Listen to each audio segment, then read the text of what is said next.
Each week, we take a moment, sit down, and talk about things going on at the road in what we call the Road Detour.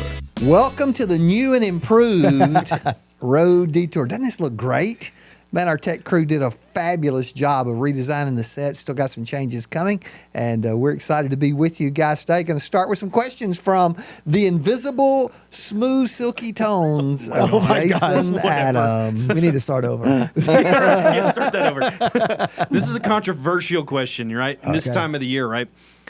Which weather personality deserves the title best ever in Oklahoma? What channel do you watch? So we actually don't watch the news. But Okay. I will say this. Every once in a while, I do get on Channel 5. I don't know what that is. But Channel 5, there is a person that we do watch to get the weather updates. And I can't even think of that dude's name right now. But I think he got fired from his... Oh, that's Aaron Tuttle. Aaron Tuttle. Did he get fired? Yeah. You're watching Aaron Tuttle, Did brother. he get fired? Or he Long quit? time ago. That's a long time ago. Yeah. Yeah. So he I does don't his know. own I don't weather know what he thing. did, but ultimately, if who we listen to is Channel 5 or you said Aaron Tuttle. Aaron Tuttle. Yeah. So my default's Channel 5 KOCO. Okay.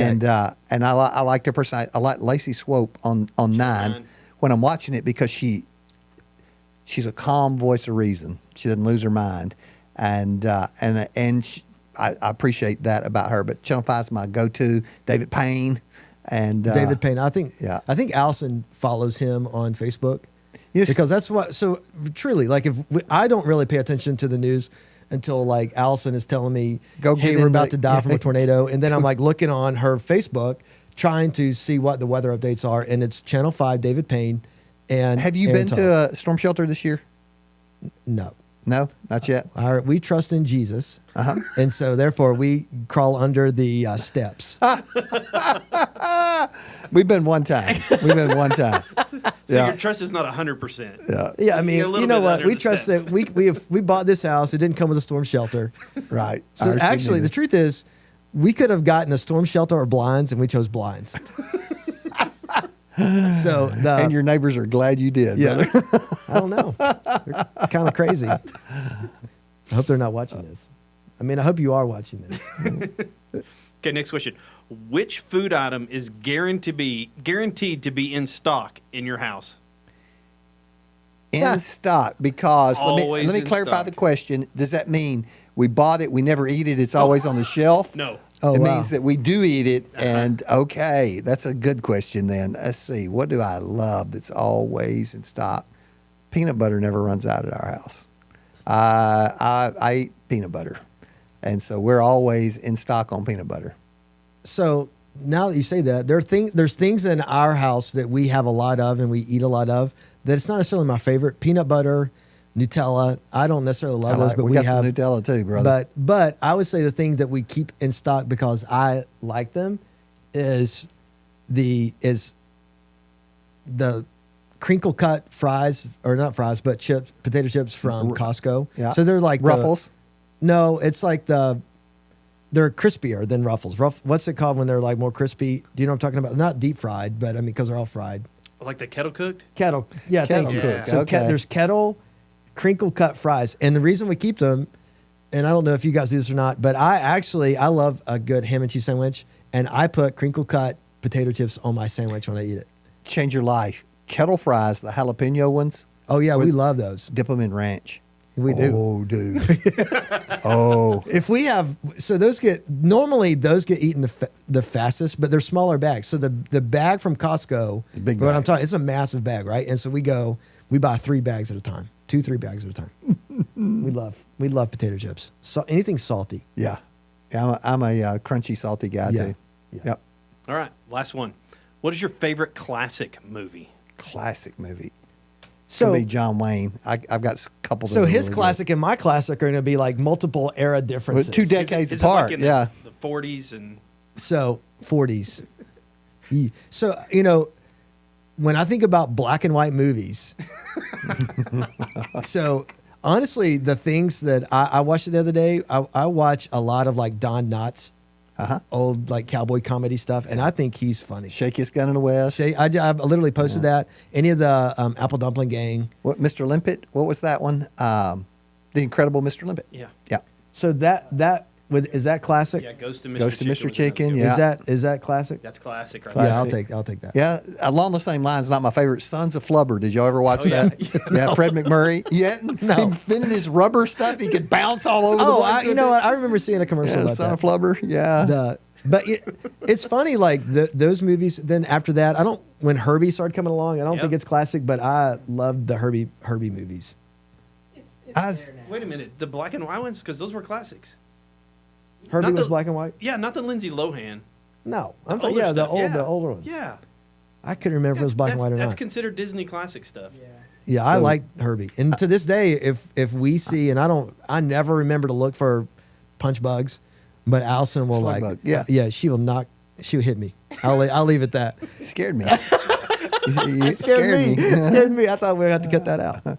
So I like westerns. John Wayne movie, The Searchers, is one of my favorites. That's actually black and white. Sons of Katie Elder, those aren't black and white. They're older, but they're color. I actually saw Gone with the Wind in a theater at a re-release. My parents took me, and can remember that. And trying to think, Old Yeller, saw it in the theater, bro. Oh yeah, I liked Old Yeller. Old Yeller in the theater. But there's something about animals Did you dying, cry? though. Yeah, of course. Who does Yeah, not die when? I know. Did If you you've ever ever had a Sounder? dog? Sounder? Sounder? Yeah, I don't that know was about an old. No. I think it was a. where the red fern Yeah. grows. Oh Man, those are all good. Oh, That's like, but those days, like all the puppies died at the end, and so Yeah. like those are like yeah. so sad. Old Yeller was such a good dog, man. I guess that was when though, it was better for your dog to die than a person to die. So I guess. I don't know. If you ever watch an Old Yeller, when the horse goes down, you'll see the ropes on his feet. He can't get up. Just watch for the old stuff in those. Oh my god! They don't put that no animals were harmed in the filming of this in that movie. Did as a kid, I will say this, and we can move on. I also liked Wizard of Oz. I thought that was such a good movie back in the day. I honestly don't know if I've ever watched it all the way through. It was like the first horror movie I ever watched. First horror movie. That was the witch and the Yeah. flying monkeys. Yeah. There's No. creepy stuff Yeah. in that. Yeah. And they did say there was this time, I don't know if it was like fictional or not, but they said there was someone that like actually had died on set, and Oh they yeah, said, that's supposedly in and you could the background. in the original. I think their most recent they edited it out, I think, but supposedly you could actually see when they didn't realize that the person was dead until after they had shot the film, Yeah. and Wow. and you could see this, yeah, literally, Someday that'll happen in a detour. Unalived himself. yeah. Someday Crazy. that'll happen in a detour. I'll be sitting here. You'll just be talking. Rick. So that'd probably be more like me.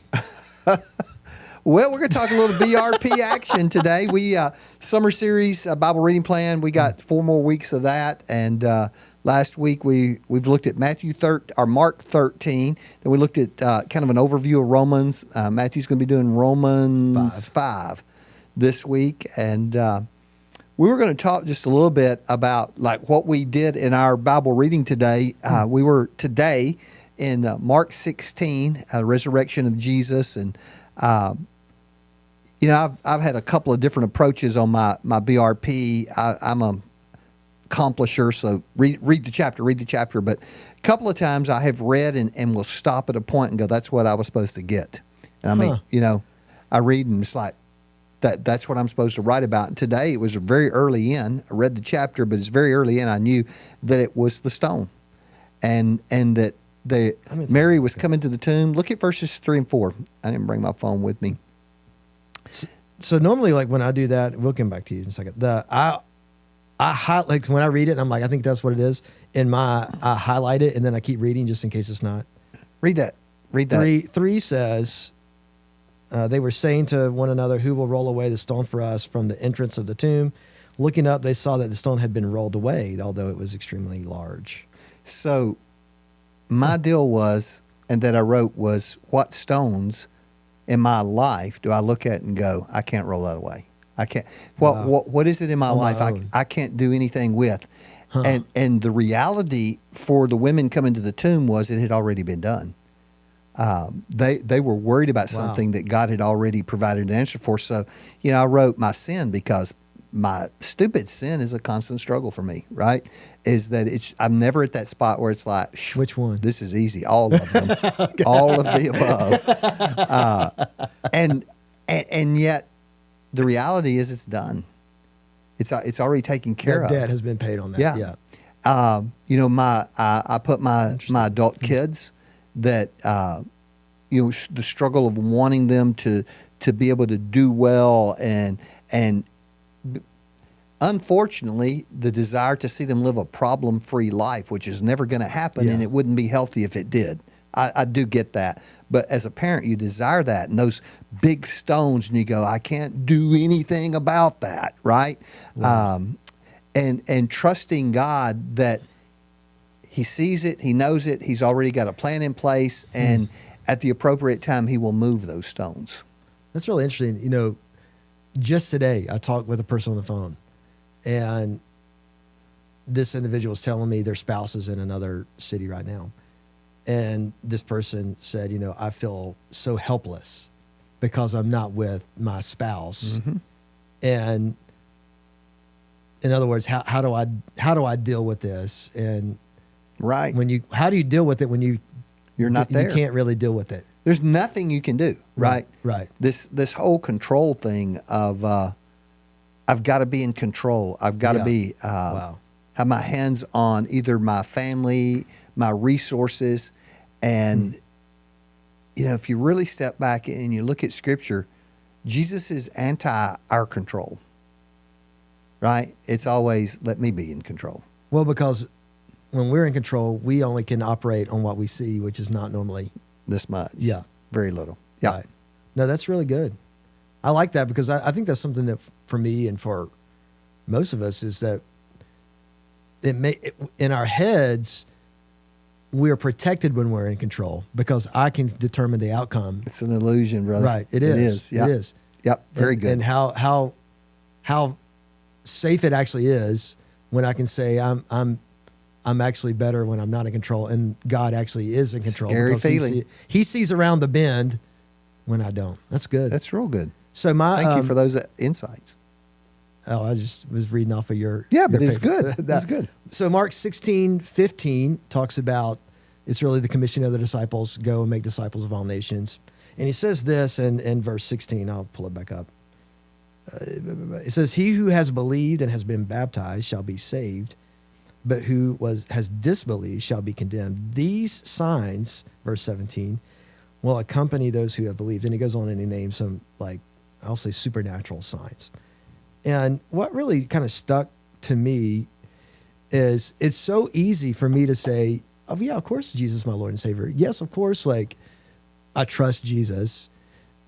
And yet, although that's easy, living an obedient life is much more difficult, right? It's one thing to say it.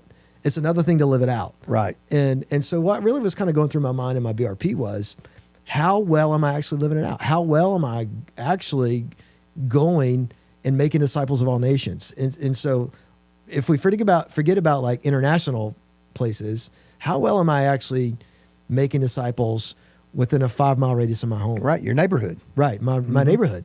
And again, I mentioned my neighborhood earlier. We love our neighborhood, but we're not actually super close with everybody in our neighborhood. Right. We know them all, but we're not I'm not walking them all through Scripture every day, right? I'm not having the hard conversations. And some of that is me realizing that they don't really give a rip about what I have to say about Jesus if I'm not in their life in normal everyday things. Right. And so how do I increase my, I'll say equity, relational equity in their life before we start having spiritual conversations and I start burning that spiritual equity. So I told you guys Wednesday night last week, we got to the end of the sermon, and the last 2 points was Paul had something to share. He wanted to share the gospel with the lost, and he wanted to share it with the saved. Yeah. And this young teenage girl came up and she said, so what do we do before we actually share the gospel? And I said, what do you mean? She said, well, what do you do? What happens before you get? And I said, just go be nice. Yeah, be kind. Be kind, because nobody wants to hear what you have to say if you are not kind. Right. Right. If you haven't created the relational equity to be heard, nobody wants to know. And it makes me think is that. So I sent you a video earlier, right? And one of the things it said in the video, just to catch you guys up, because we're not going to play the clip of the video, was basically, if you're living an obedient biblical life now, you would be canceled. Right. Like, so it's impossible to live a biblical life if you're not experiencing hatred and being canceled as an individual. And I forwarded actually to Rick. It's like, what do you think about this? And you came back with what you just basically said of, what's the underlying motivation? The tension of the Christian life is knowing how to live on the foundation of truth without having to have a sword in your hand, maybe is a good way to say it. Maybe you have a towel as a servant or some other symbol. Is that, this is what I believe about hard issues, right? Whatever those issues are, abortion, homosexuality. And I hate to pick big sins because all sin matters, right? Yeah. But those are the ones that the hills people die on. And sometimes they do some crazy stuff, right? Sometimes people feel so passionately about stuff and they do things that actually push people away rather than, you don't know. In our world, when you're talking to someone and you make some hugely strong statement about abortion, whether you're talking to a young girl who's had one. Right. And did you push her out from the gospel or did you draw her in? And yes, I don't meet anybody who has had one that didn't grieve. Yeah. Well, and I think that's just true of really of any sin. I think most people, most pastors that I have, they do everything they can to make people feel guilty about the sin they have. But I actually think most people feel guilty already. Already, yes. So it's kind of like, I know what I'm doing that's wrong. Right. Help me. Right. And that's it's the whole thing with Paul, right? I know what I'm doing is not what I want to do. Right. And so it's not that I need you to browbeat me again. I need you to help me get out of this hole that I'm in. That's good news. Yeah. Right? That's really good news. And that's what Jesus has said. We need to be intentional in sharing and advancing the gospel. And one of the things that we're doing to do that in the life of our church is 4th of July. 4th of July. Actually, 3rd of July, Yeah. 4th of July celebration. Fireworks, changing it up a little bit. All of our people tailgate. Continue to tailgate. Don't change anything you're doing. Sunday school classes tailgate. But our men's ministry is going to take the responsibility of actually providing some free food for guests who show up without a Connect group, community people who may not have a tie to the church. Yeah, so that's I think the heart behind that has been is that if we really have someone that comes to this freedom celebration that's not already connected to some of our people, it could be really awkward to walk up and say, "Hey, this looks like good food. Can I taste it?" Well, we don't even know who you are. Like, so I mean that can be a hard bridge to cross for people. And so to why do they even have to cross a bridge? Let's just have places where they can get free food. Let's be a better neighbor. Yeah. Right. And so that's simple. That's really the heart behind the extra free food this year is just making sure everybody that shows up doesn't leave still wanting. And winning the right to have some conversations. And, our goal, our only goal at the Freedom Celebration is just to build some good relationships. It really is. And love the community and gift the community and have fun with the community. And maybe somebody shows up and goes, you guys aren't what I thought you were. Yeah. How about this? How are you intentionally advancing the gospel and making disciples? And an easy way to do that is by just asking and bringing maybe a neighbor. Maybe I need to bring my neighbors to come and just watch a really cool Set your tent up. Set your tent up or your table or whatever and invite somebody who doesn't go to church to come be with you. There's nobody that's odder for than like you and I. Like, what's your job? I'm a pastor. You want to come to my house? No. Nothing fun happens at a pastor's house, right? Breaking that I think stereotype. We're fun, but we're chaotic. Nobody wants to come to a house with 5 kids. And when we moved, one of the things that Steph had shared with me about where we used to live versus where we live now is I didn't have the room to have people in and family and every Christmas, every Thanksgiving, we have unattached people. I don't even know. That come and spend time with us. And she said, I want to do that more.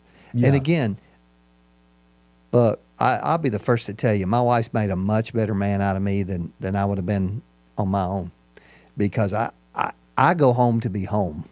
Yeah. I go home to unwind, and my wife is like, we've been given this home. We have a stewardship of it. And so we did the movie night. Yeah. We had some people who've been to church twice.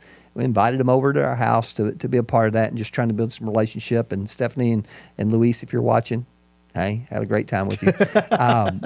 But we now try to plan. Luis, I wanted to come, but he wouldn't let me be there. We try to plan it, right? As if we're doing something, because our family is so big anyway. Hey, is there another family we can throw into this mix? It won't make that much difference to us, but it does to them. I have realized this as relates to, we've been in transition of schools for our kids and a lot of things, is there's way more new people than we realize there are, just in life in general, in our community, that really aren't as connected as we assume people are. And when you're the new guy, it stands out to you. Right. And I think we're seeing that a lot more as a family. I mean, most of the people who live in our neighborhood are actually not from Oklahoma City or Choctaw area, right? They're transitioned in some form or facet. And so when people don't have people, we can find ourselves in a world of mess. Yeah. And one of the things I said to a guy today is it's one thing to have community, and you can get community at Oklahoma City Thunder games or the baseball club, wherever you go. The gym. The gym is a big community for people. But if we don't have the right community. That's right. And that's... Show me your friends, I'll show you your future. And I think that's why intentional disciple making is not always about... it's not always about leading someone to Jesus. Sometimes it's just about leading someone to a group of people who love Jesus. Right.